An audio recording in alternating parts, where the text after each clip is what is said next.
Hi guys, Mark Johnson, time chief meteorologist at Channel 5 Cleveland has been suddenly fired. The station confirmed that he is longer with them, keeping a commitment to high ethical standards, but they did not give specific reason, calling it a person matter. Mark has been with the channel since 1993, and his sudden departure shocked viewers, many of whom prized his dedicated of service. Social media has been buzzing with questions, but so far no official details have been released.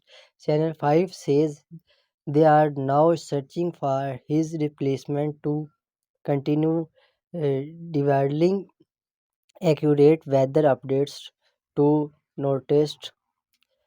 Stay tuned for more updates and don't forget to like, share, and subscribe. What this